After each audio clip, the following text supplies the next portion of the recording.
예수님께서 십자가에 돌아가시기 전 마지막 일주일 전에 예루살렘에 작은 나귀를 타고 들어가실 때 어린아이들이 종려나무 가지를 흔들면서 호산나 다윗의 자손이여 이렇게 외치던 것을 기념하면서 부활하신 예수님 그리고 십자가에 달려 돌아가신 예수님의 그 일주일 마지막 일주일의 첫 번째 날이 바로 오늘 종려주일입니다. 그리고 이제 내일부터는 마지막 예수님의 일주일간의 삶을 우리가 한번 생각해 보는 그런 주간이 됩니다. 오늘 우리가 하나님께서 인간들을 사랑하시고 우리를 구원하시는 모든 구원의 역사 가운데 가장 중요했던 그 십자가의 구원을 위한 그 마지막 일주일을 준비하면서 오늘 다시 한번 말씀을 통해서 복음, 왜 죽어야만 사는 것인가 함께 은혜를 나누었으면 좋겠습니다.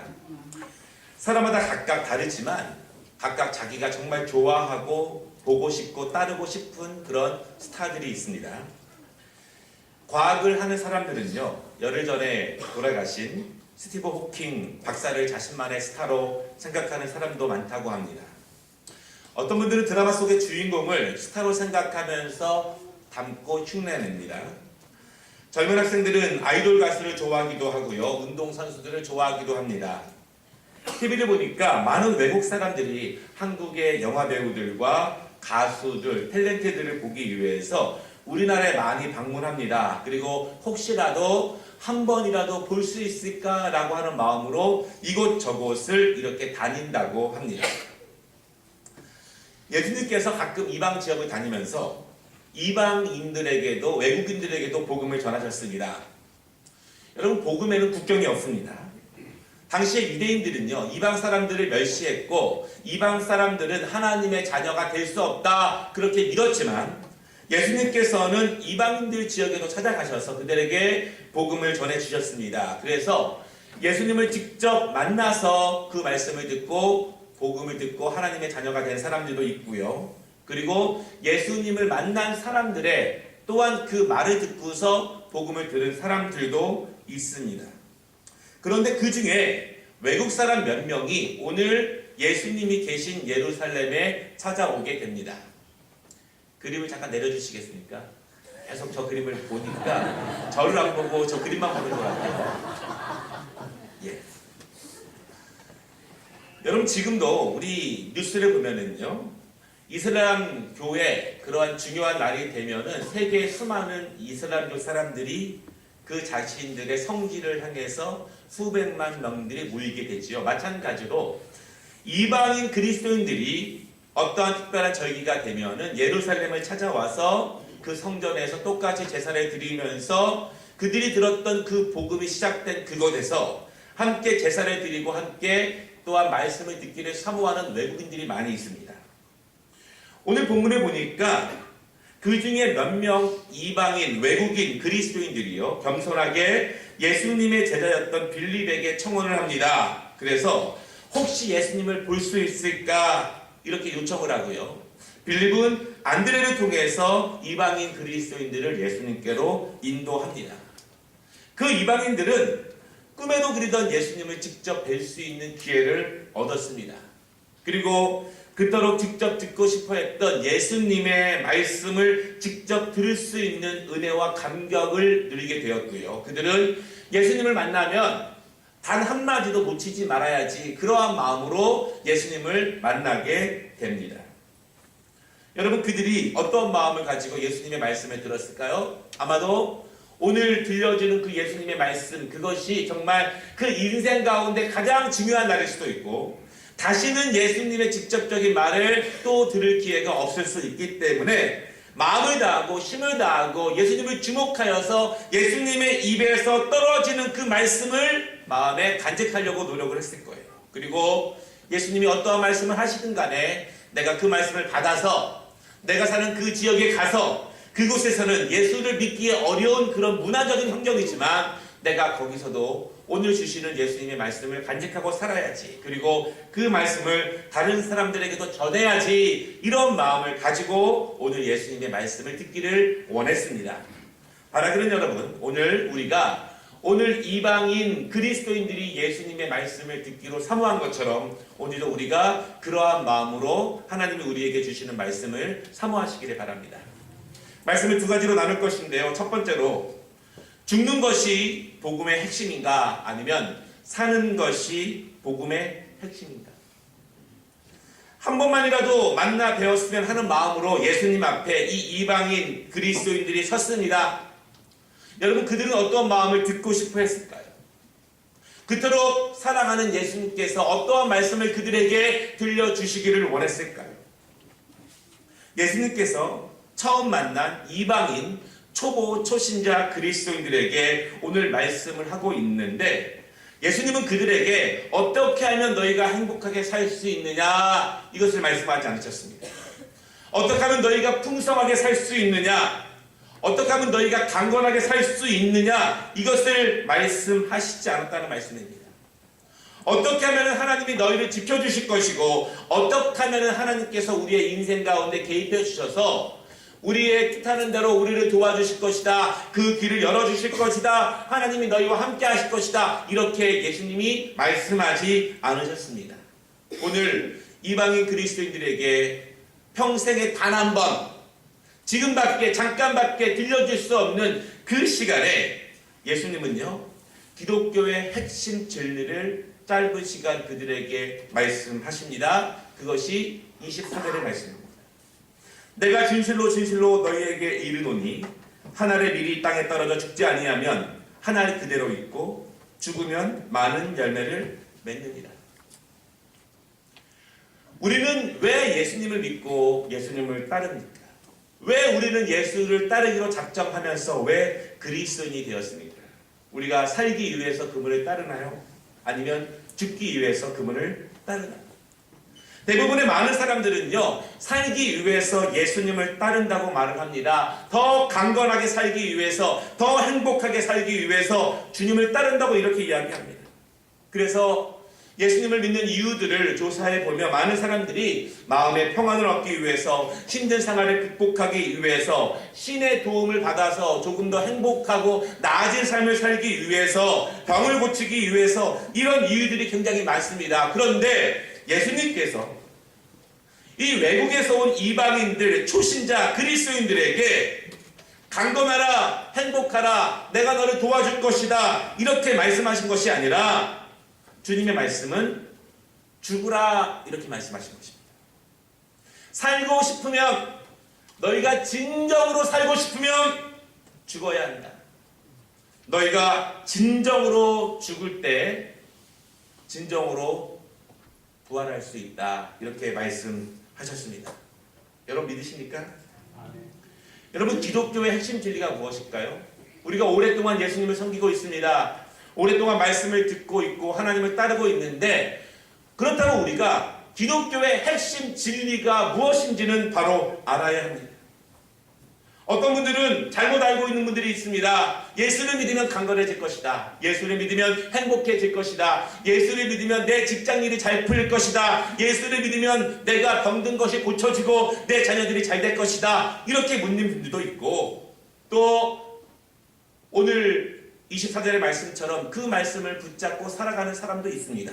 여러분, 그렇지만 우리가 예수님을 어떻게 믿던 간에, 기독교의 핵심 진리가 무엇으로 우리가 이해하던 간에, 오늘 주님께서 주시는 우리에게 말씀하시는 핵심 진리는 먼저 죽어라, 그러면 살 것이다. 여러분, 이 말씀을 믿으시기를 바랍니다. 이 말씀을 가슴에 꼭 품으시기를 바랍니다. 우리가 그리스도인으로서 이 땅에서 주님을 따라가는 삶을 살아갈 때 주님이 말씀하신 그 핵심 진리는 바로 우리가 죽을 때 다시 살아날 수 있다, 이 말씀입니다. 왜 우리가 먼저 죽을 때 다시 살 수 있을까요? 이것은 우리가 따라가는 그 예수님의 삶 자체가 그 모습을 우리에게 가르쳐 주고 계십니다. 왜 우리가 예수님의 삶을 주목해야 할까요? 우리가 그리스도인입니다. 그리스도인은 그리스도를 따라 살기로 다짐한 사람들입니다. 그래서 우리 그리스도인들은 주님께서 살아가신 모습들을 주목해야 되고 잘 알아야 되고 우리가 그대로 살기 위해서 노력을 해야 합니다. 오늘 여러분, 이 24절의 말씀은요, 예수님께서 그 사랑하는 이방인 그리스도인들에게 주신 말씀이기도 하지만 예수님께서 다가올 그분의 운명 자체이기도 합니다. 예수님은 하나님의 아들이십니다. 모든 영광을 받으셔야 되고 가장 존귀한 분이십니다. 그런데 그분이 죽으셨습니다. 십자가에서 죽으셨는데 그분의 죽음은 단순히 스스로 혼자의 죽음이 아니라 이 땅의 수많은 사람들을 살리기 위한 죽음이었습니다. 그리고 그분의 죽음을 통해서 수많은 믿음의 사람들이 다시 살아나게 되었습니다.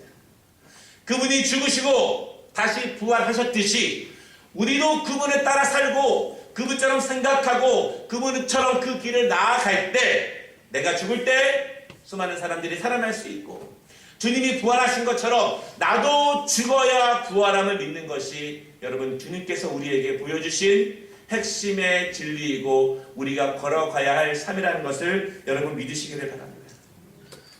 여러분 죽지 않고 부활합니까? 죽지 않으면 부활이 안 됩니다.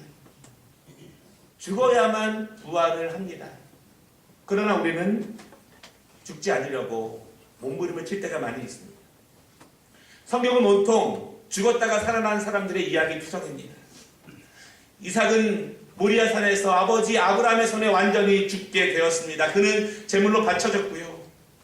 그는 자신이 제물로 바쳐지는 것을 동의하게 됩니다. 그리고 그는 죽음으로써 그에게 주어진 사명을 다하려고 했을 때 완전히 그 칼끝이 자기의 가슴 앞까지 왔을 때 그때 하나님께서는 전능하신 손길로 이삭을 살려주십니다. 그리고 그의 자손들이 풍성하게 부활되는 은혜를 하나님이 허락해 주셨습니다.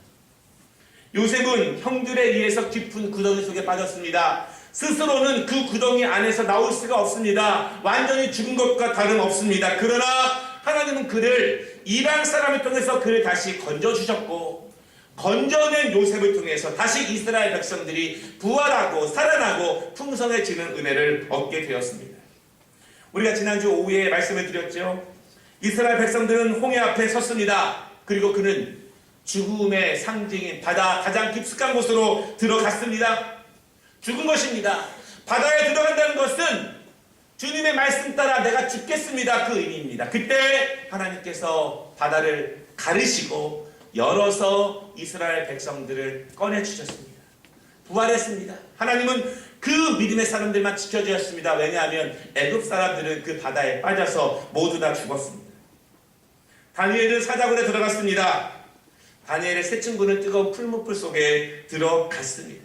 그들은 주님, 우리는 하나님을 믿는 그 믿음을 버리지 않을 것입니다. 이 사자굴에서 뜨거운 불 속에서 그냥 죽겠습니다. 우리는 죽음을 택하지 내가 예수를 부인하는 하나님을 부인하는 것을 택하지 않겠습니다. 그리고 거기서 온전히 죽었습니다.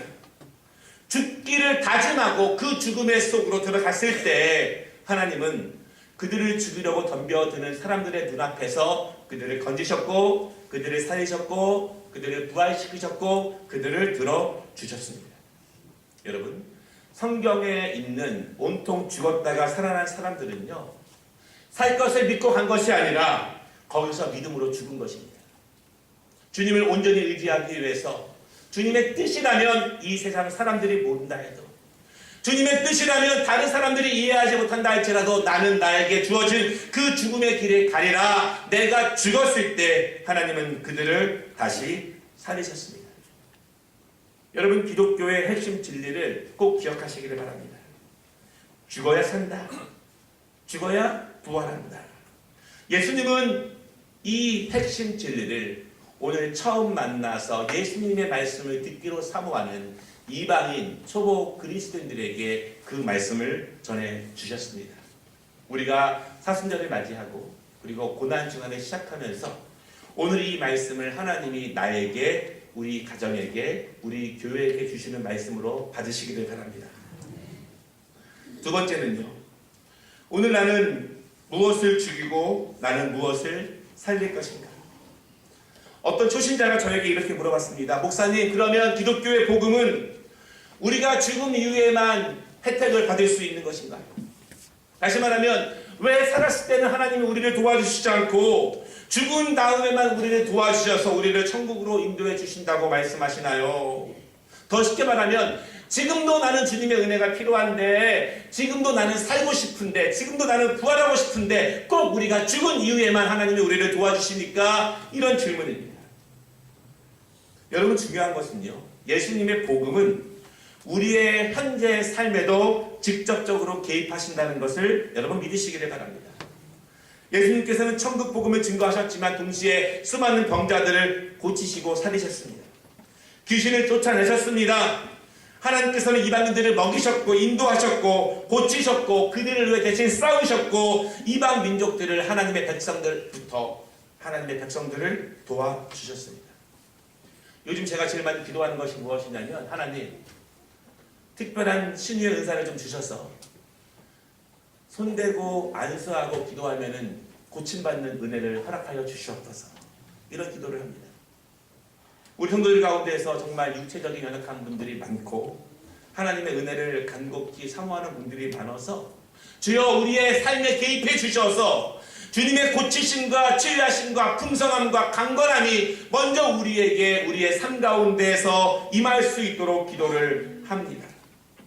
여러분, 하나님의 풍성하심은 우리의 삶에도 역사하시고 우리를 지금도 강건케 하시기를 원하신다는 사실을 믿으시기를 바랍니다. 그러면 그 죽어야 부활하는 그 부활의 강건의 역사가 지금 어떻게 우리의 삶 가운데에서, 지금 나의 가정 가운데서 이루어질 수 있습니까? 여러분, 중요한 것은요, 오늘 말씀드린 기독교의 핵심 진리, 죽어야 사는 것이 우리의 이 지금의 삶에도 그대로 적용된다는 것을 여러분 믿으시기를 바랍니다. 예를 하나 들어보겠습니다. 우리의 신앙생활도 죽어야 삽니다. 어떤 성도가 하나님의 뜻을 구합니다. 하나님 어디로 가야 합니까? 하나님 무엇을 해야 합니까? 내 힘으로 내 인생을 개척해 나가기 어렵고 내 힘으로 내 가정을 강건하게 인도하기가 어렵습니다. 라고 기도합니다. 그런데 하나님께 전심으로 기도하지 않는다면 하나님께서 그 뜻을 알려주시지 않습니다.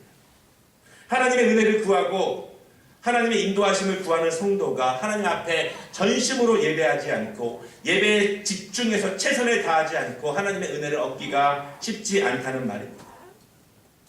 우리의 기도도 죽을 때 응답이 됩니다. 기도에 죽고 예배에 죽고 봉사에 죽고 섬김에 죽을 때 하나님이 은혜를 주신다는 사실을 여러분 기억하시기를 바랍니다. 죽어야 사는 것은 우리가 천국에 가서 죽어야 사는 은혜이지만 이 땅에서도 우리가 죽을 때 한다는 사실을 여러분 기억하시기를 바랍니다. 제가 신학교에 입학했을 때 원대한 꿈을 가지고 신학교에 입학한 사람들이 무수히 많습니다. 그때 대강 수련회 때 한 원로 목사님께서 말씀하신 말씀이 있는데요. 그것이 지금도 기억납니다. 이렇게 말씀하셨습니다. 신학교에 왔다고 해서 목사가 된다고 해서 하나님께서 그 길을 알아서 열어주시지 않는다. 영성을 위해 기도하고 사명을 위해 기도하고 하나님의 뜻을 위해 기도하고 또한 죽기 살기로 공부해라. 이렇게 말씀하셨습니다. 앞으로 신학교의 문을 나가서 사역할 때 목사가 되었을 때 길이 열리지 않는다면 내 뜻대로 아무 일도 생기지 않는다면 기도원에 올라가라. 그리고 거기서 죽어라. 대충 기도하면 아무 일도 일어나지 않는다. 시간 날 때만 기도하면 아무 일도 일어나지 않는다. 기도원에 올라가서 금식하며 30일이라도 40일이라도 기도하라. 그리고 거기서 그냥 죽어라. 죽는 것이 더 영광일 수 있다. 그러나 하나님께서는 숨 넘어가기 직전에 그때 건져주실 것이다. 결국 죽어야 목사로 살고 우리가 온전히 죽을 때 하나님이 인도하신다는 그런 말씀입니다. 여러분, 대충 기도하면 역사가 일어나지 않습니다. 시간 날 때만 기도하면 역사가 일어나지 않습니다. 시간 날 때만 예배하고 시간 날 때만 봉사하고 시간 날 때만 셀레브레 드리면 아무런 일도 벌어지지 않습니다. 온전히 완벽하게 내가 주님을 의지하며 죽을 때 그 역사가 일어남을 여러분 믿으시기를 바랍니다. 초대교회 성도들이 기독교 역사가 가장 뜨거웠던 성도들의 모습으로 알려져 있는데요. 그들이 모여서 무엇을 했을까요? 말씀을 나누고 교제하고 기도하면서 어떤 마음으로 집으로 돌아갔을까요? 기록에 의하면 초대교회 성도들이 함께 예배하고 나서 이야기한 내용들이 나옵니다. 뭐라고 이야기했냐면 우리 더욱 예수님을 닮아가자. 더욱 예수님을 기쁘게 하자. 더욱 예수님처럼 살자. 그분이 죽으심으로 우리를 살리신 것처럼 내가 죽어서 다른 사람을 살릴 수 있다면 우리는 오늘 그 길을 가자. 그렇게 결심하고 다짐하고 힘을 모으고 집으로 돌아갔습니다. 그들은 이렇게 말만 한 것이 아니라 직접 사작을 해서 그 콜레오세움 안에서 스스로 죽음을 희생시켜 가면서 우리에게 수많은 열매로 아름답게 맺게 해주신 그 하나의 미랄들이라는 사실입니다. 오늘 본문의 25절과 26절의 말씀을 기억하면서 예수님의 삶을 따라갔던 성도들의 모습입니다. 여러분, 천상에서의 삶도 누군가가 죽었기 때문에 우리가 살듯이 이 땅에서의 삶도 내가 죽을 때 모든 것이 산다는 것을 여러분 믿으시기를 바랍니다. 그 하나가 죽지 아니하면 아무런 일도 생기지 않습니다. 죽지도 않고 생기지 않았다고, 죽지도 않고 하나님을 원망한다고 해서 아무 일도 생기지 않습니다. 완전히 죽어야 합니다. 여러분 믿으십니까? 여러분 완전히 죽는 것은요 아무나 못합니다. 왜냐하면 완전히 죽는다는 것은 믿음이 있기 때문에 죽을 수 있습니다. 하나님이 돌보실 것이라는 믿음, 하나님이 살리실 것이라는 믿음, 예수님을 닮아가고 예수님을 따라서 내가 죽을 때 하나님이 예수님처럼 우리를 다시 부활시키실 것이라는 그 믿음이 있을 때 올인할 수 있고 믿음이 있을 때 내가 죽을 수 있는 것이지, 내가 죽음에 대한 모든 믿음이 없으면 우리는 죽을 수 없다는 그런 말씀입니다. 여러분, 내 기도, 내 예배, 내 섬김, 내 봉사 완전히 죽으시기를 바랍니다. 죽을 때 열매를 맺습니다. 셀을 위해 죽고, 전도를 위해 죽고, 성가대와 교사를 위해 죽고, 맡겨진 직분을 위해 죽고, 내가 그 직분 가지고 그 사역 가지고 죽으면 하나님이 살리십니다. 염려해서 죽지 못하기 때문에 그 염려가 더욱더 커지는 것이지, 염려하지 않고 믿음으로 지금 상황은 나아지지 않지만 하나님이 나에게 주신 그 사명, 그 십자가, 그 직분 그거 가지고 죽으면 하나님의 살리심을 여러분 믿으시기를 바랍니다. 그것이 기독교의 핵심 진리입니다. 18세기 말에 인류는 거대한 질병으로 인해서 수많은 사람들이 죽어가는 그러한 위기를 맞이했습니다. 여러분 그것이 천연두 때문인데요. 그 당시 인간의 힘으로 그 천연두를 막을 수 있는 것은 아무것도 없었습니다. 대재앙처럼 수많은 사람들이 죽어갔습니다. 그때 1796년에 의사인 에드워드 제너라는 사람이 젖소를 통해서 천연두의 그 면역성을 가진 그 우두를 발견하게 되었습니다. 그리고 동물의 실험을 통해서 약을 발견하게 되었습니다.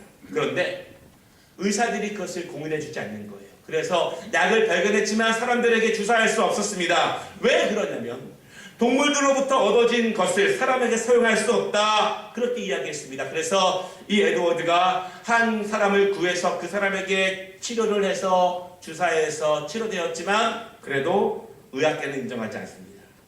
얼마 후에 23명에게 주사를 했습니다. 그래서 그 사람들이 다 나음 받았습니다. 그래도 인정하지 않습니다. 왜냐하면 동물과 사람은 다르다, 그래서 인정할 수 없다라고 이야기합니다.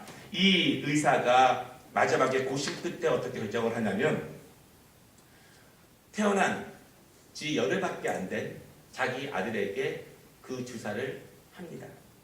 그리고 며칠이 지나도 아무런 부작용이 없다는 것을 인정받은 후에 그때서야 의학계에서 그 약을 인정하게 되고 그 약을 통해서 수많은 병자들이 살아나게 되었습니다. 말씀을 마치겠습니다. 오늘 우리가 2018년 사순절을 지내고 있고요. 오늘 종료주일을 맞이하고 내일부터는 고난주간을 맞이합니다.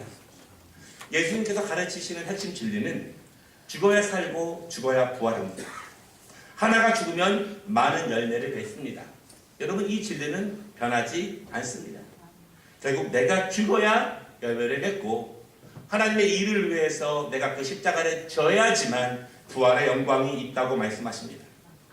오늘 이 말씀을 통해서 하나님께서 나에게 무엇을 주기라고 말씀하고 계실까요? 아직 나의 어떤 면이 살아서 그리스도를 온전하게 따르지 못하고 있으니까? 아직 나의 어떤 면 때문에 내가 그리스도를 위해서 온전히 죽지 못하고 있으니까? 나의 성격의 어떤 면들이, 아직 나의 생활의 어떤 면들이 죽이지 못해서 그리스도를 온전히 따르지 못하고 있을까요?